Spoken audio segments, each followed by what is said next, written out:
Hello everyone. आज हम chapter 5 करेंगे physical and chemical changes. Physical change यह change in which a substance undergoes a change in its physical properties, कि वो change जिसमें substance की फिजिकल प्रॉपर्टीज में कोई चेंज आ जाए। फिजिकल प्रॉपर्टीज में आता है एक तो shape, size, colour, state of the substance. जैसे सॉलिड है, सॉलिड से लिक्विड हो जाए, लिक्विड से गैस बन जाए, तो इंटरचेंज हो जाए स्टेट की। It is called physical change. Example में इसके जैसे मेल्टिंग ऑफ आइस है। आइस को आप बाहर रखोगे फ्रीजर से, तो वो थोड़ी देर के बाद जो है वो लिक्विड स्टेट में आ जाता है। अगर उसको फिर से फ्रीजर में रख दो, वो सॉलिड में आ जाएगा। ठीक है ना। इसी तरह से टीयरिंग ऑफ पेपर है। अगर आप पेपर को फाड़ते हो तो वो उसकी जो फिजिकल प्रॉपर्टीज में ही चेंज आती है, वो अलग अलग पीसेस में कट हो जाता है, लेकिन वो रहता पेपर ही है। क्रशिंग ऑफ कैन है, कि कैन को क्रश करने पे वो उसकी मेटल वही रहती है। ब्रेकिंग ऑफ ग्लास में, कि जैसे ही ग्लास टूटता है तो जो पीसेस है वो भी ग्लास है। इसी तरह बॉइलिंग ऑफ वाटर है, कि जैसे पानी को बॉईल करती हैं तो उसके वो स्टीम बनती है, लेकिन जैसे ही आप उसके वेपर्स को ठंडा करोगे फिर से वो वाटर में कन्वर्ट हो जाता है। कैरेक्टरिस्टिक्स ऑफ फिजिकल चेंजेस, कि गुण क्या है फिजिकल चेंजेस के, कैसे पता चलता है कि ये फिजिकल चेंज है। सबसे पहले कि जो फिजिकल चेंज है दे आर रिवर्सिबल, वो रिवर्स हो जाती है। जैसे वाटर है, फ्रीजर में रखते हो तो आइस बन जाती है। अगर आप उसको नॉर्मल टेम्परेचर पे रखोगे फिर से वो पानी बन जाएगा। अगर बॉईल करोगे तो वो वेपर्स में चेंज हो जाता है। वेपर्स को ठंडा करने से वो फिर से जो है वो वाटर में कन्वर्ट होता है। तो ये चेंजेस रिवर्सिबल होती हैं। No new substance is formed, और इसमें कोई भी नया सब्सटेंस नहीं बनता, वो ही सब्सटेंस रहता है। जैसे कोई भी एग्जांपल, जैसे टीयरिंग ऑफ पेपर है, पेपर को फाड़ते हो तो कोई नया सब्सटेंस नहीं बनता, जो छोटे पीसेस है वो भी पेपर ही है। Change in the physical properties, और जो फिजिकल चेंजेस है इसमें सिर्फ फिजिकल प्रॉपर्टीज में चेंज आती है। फिजिकल प्रॉपर्टीज में जैसे शेप है, साइज है, कलर है, स्टेट ऑफ सब्सटेंस है, सिर्फ यही चेंज होते हैं। नेक्स्ट है chemical change. A change in which one or more new substances are formed is called chemical change, कि वो चेंज जिसमें एक या एक से ज्यादा नए सब्सटेंसेस बन जाए उसको कहते हैं केमिकल चेंज। जैसे रस्टिंग ऑफ आयरन है, कि जैसे ही आयरन जो है वो ऑक्सीजन और मॉइस्चर की कांटेक्ट में आता है तो उसको जंग लग जाता है। ठीक है, तो वो एक केमिकल प्रोसेस है, आप उसको रिवर्स नहीं कर सकते, कि वैसा ही आयरन नहीं बना सकते। इसी तरह बर्निंग ऑफ कोल है, एक बार जब कोयला जल जाता है तो वो एक न्यू सब्सटेंस बन जाता है। और बर्निंग ऑफ पेपर है, इसमें भी जब पेपर जलता है तो एक नया सब्सटेंस पैदा होता है। बर्निंग ऑफ लीव्स में भी, बर्निंग ऑफ मैग्नीशियम रिबन, ये भी, इसमें भी जो है केमिकल चेंज होती है, नया सब्सटेंस बनता है। डाइजेशन ऑफ फूड में भी नया सब्सटेंस बनता है। Ripening of food, fermentation of grapes है, एंड फॉर्मेशन ऑफ मेडिसिन, इसमें भी अलग अलग जो सब्सटेंसेस है वो मिलके एक नया सब्सटेंस बना देते हैं। जो केमिकल चेंज है it is also called as chemical reaction. Chemical change को केमिकल रिएक्शन भी कहते हैं। कैरेक्टरिस्टिक्स ऑफ केमिकल चेंज, कि क्या गुण है केमिकल चेंज के, कैसे पता चलता है कि केमिकल चेंज हुई है। सबसे पहले है चेंज इन कलर, कि कलर में चेंज आ जाता है।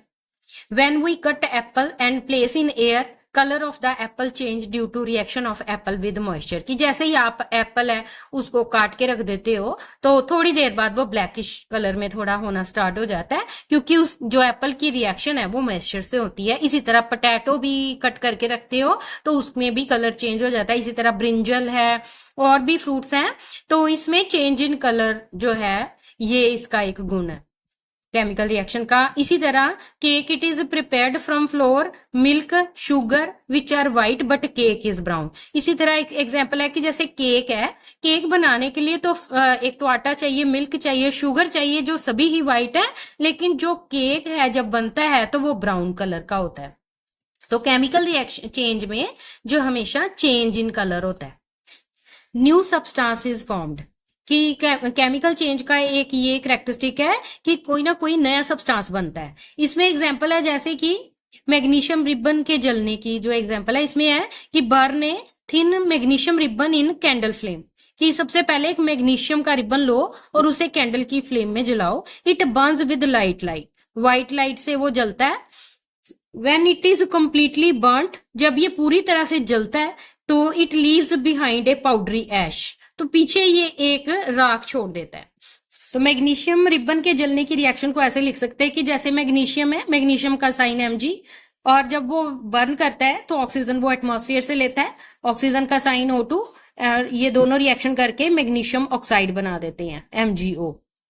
तो मैग्नीशियम ऑक्साइड जब बनता है तो इसकी ऐश को कलेक्ट करो and mix it with the small amount of water, और ये जो ऐश होगी इसको पानी में मिला दो, स्टर इट, हिलाओ इसे, taste it with the red and blue litmus paper.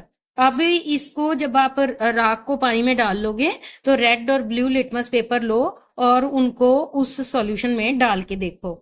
It turns the red litmus blue. जैसे ही आप इस सॉल्यूशन में बारी बारी लिटमस एंड रेड लिटमस डालोगे तो जो रेड लिटमस है वो ब्लू हो जाएगा। Solution turns red litmus blue, shows that the solution is basic. और जो रेड लिटमस ब्लू हो जाता है सॉल्यूशन में डालने पर, ये शो करता है कि ये सॉल्यूशन बेसिक है। On dissolving ash in water a new substance is formed which is basic. तो ये जब हम ऐश में पानी मिलाते हैं तो एक नया सब्सटेंस बनता है जो कि बेसिक होता है नेचर में, तभी जो है रेड लिटमस ब्लू हो जाता है। तो इसमें रिएक्शन ऐसे लिखनी है कि जैसे मैग्नीशियम को हमने ऑक्सीजन के साथ रिएक्शन कराई तो वो मैग्नीशियम ऑक्साइड बन गया था, तो जैसे ही हमने इसमें वाटर डाला, वाटर का फॉर्मूला H2O, तो ये क्या बन जाता है, मैग्नीशियम हाइड्रो ऑक्साइड MgOH2, जो कि बेसिक होता है नेचर में, इसीलिए जो रेड लिटमस ब्लू हो जाता है। सेकंड जो एग्जांपल है इसकी एक और है कि dissolve a teaspoon full of copper sulphate, कि कॉपर सल्फेट लो 1 चम्मच in a half cup of water, उसको हाफ कप ऑफ वाटर में घोल दो बीकर में। Add few drops of dilute sulphuric acid, उसमें डाइल्यूट सल्फ्यूरिक एसिड डालो सॉल्यूशन में और उसमें एक ब्लेड डाल दो। कुछ टाइम के बाद जो उसका ब्लू कलर होगा ना कॉपर सल्फेट का, वो ग्रीन हो जाएगा कलर में। क्यों हो जाएगा? क्योंकि जो कॉपर सल्फेट है वो आयरन के साथ रिएक्शन करता है। जो ब्लेड है वो किसका बना है? आयरन का। ठीक है, तो जैसे ही वो कॉपर सल्फेट आयरन से रिएक्शन करेगा तो सॉल्यूशन का कलर ब्लू से ग्रीन हो जाएगा। तो ये जो चेंज है कलर में, ब्लू से ग्रीन होना, ये क्यों हो गया? क्योंकि फॉर्मेशन ऑफ आयरन सल्फेट हो जाता है रिएक्शन में, तो क्यों, जो कि एक नया सब्सटेंस है। जैसे कि आपने पिक्चर में भी देखा कि जो सॉल्यूशन है वो पहले जो है ब्लू है कलर में और बाद में वो ग्रीन हो जाता है। रिएक्शन इसकी ऐसे लिखेंगे कि जो कॉपर सल्फेट सॉल्यूशन हमने लिया सबसे पहले, जो कि कलर ब्लू था उसका, उसमें हमने आयरन का ब्लेड डाला। तो जब जैसे ही हम कॉपर सल्फेट में आयरन का ब्लेड डालते हैं और उसमें सल्फ्यूरिक एसिड की कुछ ड्रॉप्स डाल देते हैं तो ये सॉल्यूशन जो है ये ग्रीन हो जाता है, क्योंकि जो आयरन सल्फेट की फॉर्मेशन होती है जो कि ग्रीन होता है। ये शो करता है कि न्यू सब्सटेंस बनता है केमिकल चेंज में। एक और एग्जांपल जो जिसमें ये शो होता है कि केमिकल चेंजेस में न्यू सब्सटेंस बनता है, तो इसके लिए take teaspoon full of vinegar, कि सिरका ले लो, विनेगर लो टेस्ट ट्यूब में, और उसमें add a pinch of baking soda और उसमें बेकिंग सोडा डाल दो। Hissing sound will be heard, तो वहां पे हिसिंग साउंड आपको सुनेगी and bubbles of gas come out, और गैस निकलेगी बाहर। Pass this gas through lime water, अब जो है लाइम वाटर लो और जो गैस निकली है उसको लाइम वाटर में से पास करवाओ। तो ये रिएक्शन कैसे होती है कि सबसे पहले विनेगर, जैसे आपने पिक्चर में देखा है कि जो एक टेस्ट ट्यूब में हमने विनेगर डाला, ठीक है, एसिटिक एसिड भी उसको कहते हैं, और उसमें बेकिंग सोडा मिलाया। बेकिंग सोडा का जो केमिकल नेम है सोडियम हाइड्रोजन कार्बोनेट। तो बेकिंग सोडा डालने पर तो ये रिएक्शन होती है, एक तो कार्बन डाइऑक्साइड निकलती है प्लस अदर सब्सटेंसेस बन जाते हैं। इसमें क्या होता है, इस कार्बन डाइऑक्साइड को जैसे ही हम लाइम वाटर में से पास करवाते हैं उसका जो कलर है वो चेंज होता है। तो उस केस में क्या होता है कि जो कार्बन डाइऑक्साइड है ये कैल्शियम हाइड्रोक्साइड से रिएक्शन करता है। जो लाइम वाटर है इसका जो केमिकल नेम है कैल्शियम हाइड्रोक्साइड है, इसका फॉर्मूला CaOH2 है। तो यहाँ पे कैल्शियम कार्बोनेट की फॉर्मेशन होती है। जैसे ही कार्बन डाइऑक्साइड पास होती है ना लाइम वाटर से, तो कैल्शियम कार्बोनेट की फॉर्मेशन होती है जो कि एक न्यू सब्सटेंस है, प्लस वाटर जो है इसके साथ बनता है। तो ये जो फॉर्मेशन है कैल्शियम कार्बोनेट की, ये एक नया सब्सटेंस बनता है। तो carbon dioxide changes the lime water milky, और जो लाइम वाटर है उसका कलर भी जो है वो कलरलेस से मिल्की हो जाता है। Change in smell, next characteristic है केमिकल चेंज का कि स्मेल आएगी कोई ना कोई। When food it is spoiled its smell change due to chemical change. जैसे फूड है वो जब गल जाता है, खराब हो जाता है, तो उसमें से स्मेल आती है क्योंकि उसमें केमिकल चेंज होती है। नेक्स्ट है evolution of gas, chemical change में हमेशा ही कोई गैस निकलती है। Evolution of gas takes place during chemical reaction when we mix vinegar and baking soda. जैसे हमने अभी देखा था उस एक्सपेरिमेंट में कि विनेगर में जैसे ही हम बेकिंग सोडा डालते हैं तो कार्बन डाइऑक्साइड पैदा होती है। तो नेक्स्ट है कि produce sound heat and light, कि केमिकल चेंज में कोई साउंड जो है वो हो सकती है, और जो सॉल्यूशन है वो उसका टेम्परेचर बढ़ सकता है, और कोई लाइट भी उसमें निकल सकती है। जैसे क्रैकर्स की एग्जांपल है, जैसे हम क्रैकर्स को जलाते हैं, व्हेन दे ब्रस्ट, जब वो फटती हैं तो sound heat and light it is produced.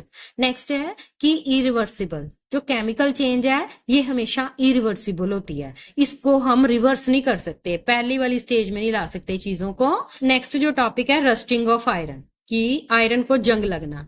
जो रस्टिंग है ये एक केमिकल प्रोसेस है, जब भी लोहे को जंग लगता है तो हम उसे पहले जैसा लोहा नहीं बना सकते। That occur when iron it is exposed, और रस्टिंग होती कब है, जब आयरन जो है ऑक्सीजन एंड मॉइस्चर के कांटेक्ट में आता है तो उसमें आयरन ऑक्साइड बन जाता है, कॉमनली नोन एज रस्ट, और आयरन ऑक्साइड को ही हम रस्ट कहते हैं। इसकी रिएक्शन को ऐसे लिखा जाता है, आयरन को Fe से लिखते हैं, ऑक्सीजन को O2 प्लस वाटर, मॉइस्चर जो, ठीक है। तो ये जब आयरन के साथ ऑक्सीजन एंड वाटर रिएक्शन करते हैं तो ये रस्ट बना देते हैं Fe2O3। For rusting presence of both oxygen and water is essential, और जंग लगने के लिए दो चीजें जरूरी है, एक ऑक्सीजन एंड एक वाटर, या मॉइस्चर भी आप यहां कह सकते हो। If content of moisture is high in air, जितनी मॉइस्चर हाई होगी ना एयर में तो रस्टिंग भी उतनी ज्यादा फास्ट होगी, उतनी जल्दी जंग लगेगा। प्रिवेंशन ऑफ रस्टिंग, रस्टिंग को जंग लगने को कैसे रोका जा सकता है। फर्स्ट है prevent iron articles from coming in contact with oxygen and moisture, कि जो आयरन से बनी हुई चीजें हैं ना उनको ऑक्सीजन और मॉइस्चर के कांटेक्ट से दूर रखो। सेकेंड है deposit a layer of metal like chromium zinc on iron, कि जो आयरन के ऊपर जो है या तो क्रोमियम की परत चढ़ाओ या फिर जिंक की। अप्लाई कोट ऑफ ग्रीस और paint on the iron, iron के ऊपर ग्रीस जो अप्लाई कर दो या पेंट अप्लाई कर दो, ताकि आयरन का जो कांटेक्ट है वो ऑक्सीजन से एंड मॉइस्चर से टूट जाए, तभी उसकी रस्टिंग को रोका जा सकता है। नेक्स्ट है गैल्वेनाइजेशन, गैल्वेनाइजेशन क्या होती है कि the process of depositing a layer of zinc on iron, कि जो आयरन के ऊपर जिंक की लेयर चढ़ाई जाती है ताकि उसको जंग ना लगे, इसको गैल्वेनाइजेशन कहते हैं। नेक्स्ट टॉपिक है क्रिस्टलाइजेशन, क्रिस्टलाइजेशन होती है कि क्रिस्टल्स बनाना किसी सॉल्यूशन से। Formation of a large crystals of pure substances, कि किसी प्योर सब्सटेंस के क्रिस्टल्स बनाना from their solutions is called crystallization. Example crystals of copper sulphate, तो जैसे आपको पिक्चर में नजर आ रहा है, तो कॉपर सल्फेट के क्रिस्टल्स के लिए क्या करना है कि take a cup of water, कि एक पानी का कप ले लो in beaker, add few drops of dilute sulphuric acid, और उसमें डाइल्यूट सल्फ्यूरिक एसिड डालो एंड उस सॉल्यूशन को, पानी को आप गर्म करो। व्हेन इट बॉयल, जब ये बॉयल करेगा तो उसके अंदर कॉपर सल्फेट का पाउडर डाल दो and allow it to cool, और फिर उसे ठंडा होने दो। Do not disturb the solution, और जब वो ठंडा हो रहा हो तो उसको डिस्टर्ब मत करो। When it is cooling crystals of copper sulphate will be seen at bottom, तो थोड़ी देर के बाद ही आपको नीचे बॉटम पर कॉपर सल्फेट के छोटे छोटे दाने जो हैं वो क्रिस्टल्स नजर आने शुरू हो जाएंगे। तो ये है आज की हमारी वीडियो।